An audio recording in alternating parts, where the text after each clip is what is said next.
Katie with Cheryl's Vinyl Solutions, and I'm going to show you how to install the plasma bed covers in your center. In your kit, you'll find about 12 feet of Velcro. It takes about 4.5 feet on each side, but we give you a little extra just in case. Also, you'll need to purchase a staple gun. You can get this at any hardware store. They cost about $10, but make sure that you get one that has 5/8 of an inch staples. Optionally, you can also use the heavy-duty vinyl glue or sandpaper. We like to use these, but that's an optional thing. The first thing that you're going to want to do is sand the bed anywhere that we're going to be applying Velcro. So that's going to be right here on the sides. You'll start where the base ends up here along the headrest, and you'll just lightly sand all the way up until the end, about 2 inches from the other foot end. So the next thing you're going to want to do is cut this Velcro so that it can follow the curve of the bed. You're going to just go along about every 2 inches or so and cut about 3/4 of the way into the Velcro so that it has a little bit of bend to it. And you'll do that all the way down the length of your Velcro. You might find it helpful before you attach your Velcro to fit the bed cover on and give yourself a mark so that you know where the Velcro meets up with the bed. This just helps to ensure that the Velcro that you attach to the bed is going to line up with the Velcro that's attached to the cover. When you're fitting your cover, you might also want to mark on the foot where the Velcro falls underneath. You might find this easier to do if you turn the bed over on its side.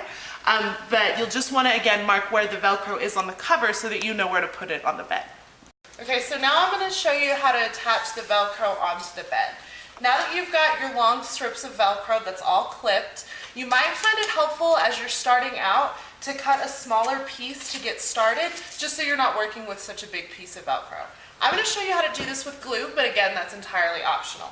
If you're using the glue, you'll just take a little bit with a paintbrush or whatever your glue comes with, really, and put just a little bit on the end, and then you're just going to press it where you have marked after you fitted your cover. You'll press it directly onto the bed and take your heavy-duty staple gun and just secure it with one staple, and then that'll hold it in place as you go along and secure the rest.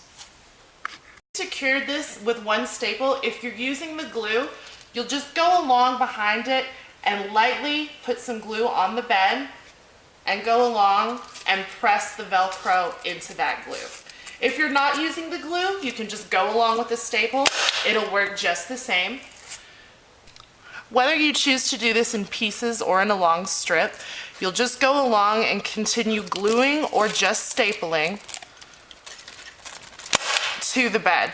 This is why we clip the Velcro, is for curves like this. It allows you a little more stretch with your Velcro. You may find that it sits a little uneven as you're stapling it, but that's okay. We're gonna go back and staple it very securely before we actually attach the cover onto the bed.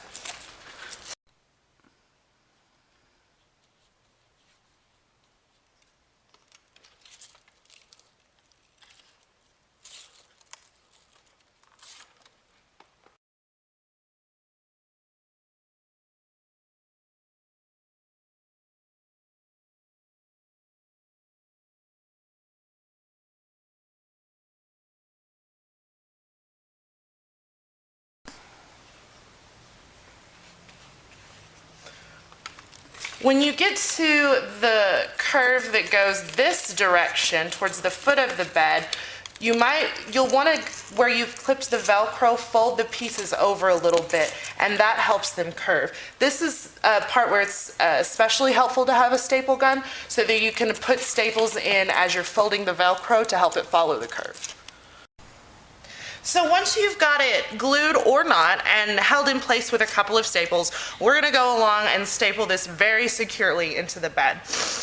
What you'll want to do is put a staple in everywhere there's a free space. Now, since we've clipped our Velcro, there's a lot of free edges, but staples are cheap and we want to make sure that this holds in well, so don't be shy with the staple gun.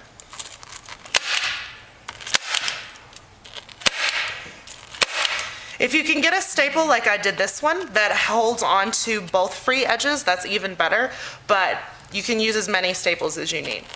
And you'll want to do one in both the top and bottom on every free edge as you go along.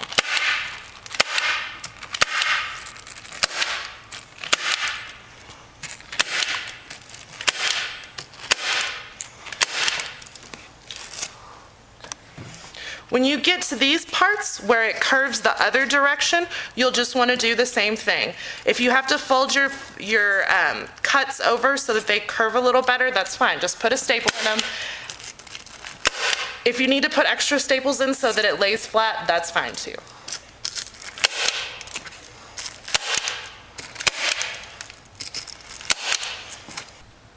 On the very edge of the Velcro, towards the headrest and towards the footrest, that's where it's particularly important to put several staples. I like to do probably about 4. Once you've gone along and put all your staples in, you might find that some of your staples aren't sitting completely flat. You can just go along with a hammer or really anything heavy and just hammer them back in. Again, this is another optional step. It's just to help everything lay as flat as possible. Okay, the last piece of Velcro you're going to want to apply is on the underside of the footrest. This one you don't have to clip. You're running about 18 inches to 2 feet. You can just measure it and see what works. If you're using the glue, you'll just apply the glue to the whole Velcro and then stick it on there. And again, you don't have to use that. The trick with the footrest though is that as you're stapling, you want to make sure that you're getting the staple into the actual wood of the bed as opposed to just getting the staple into the foam. So when you staple, there should be a slight indentation so that you know that you're actually stapled into the foundation of the bed and so that it's secure. So once you've applied your Velcro to your bed, it's time to put the cover on. So you'll take the headrest and just slide it on to the top of the bed on both sides. If you have it crooked, you'll be able to tell. The way the bed is made, it should fit pretty easily and pretty snugly at the top. So once you put the cover on, you'll just flatten it out and try and pull both sides at the same time. It's a little bit easier to make sure that the cover lays flat if you're securing it equally on both sides. And then you'll just do the same thing at the bottom, attaching the Velcro from the cover to the Velcro on the bed. Okay. So once you have your cover on, you're really good to go. But there are a couple things you can do to get the best fit out of your cover. If you find that the edge is bowing out a little bit and you don't have any plans to take your cover off anytime soon, you can go along to this bottom seam here. These aren't glued, so you can just pull it apart. And you'll just take your staple gun and fit one staple on the bottom layer of the seam, and then the top layer of the seam will just lay right over that. So you can't see it, but it'll help the vinyl to stay in place while it's adjusting to the form of the bed. Yeah. Now the grade of vinyl that we use is pretty high, so it's gonna be stiff once you put it on the bed. Once you get donors in it, it should loosen up and really fit to the form of the bed, but this just helps it stay in place as the vinyl's settling into the bed cover. In your kit, you'll also find a new plastic piece to go over the headrest. These might fold up a little bit as they're being shipped. If you just lay them out, they should flatten back out. And these work the same way the old ones did.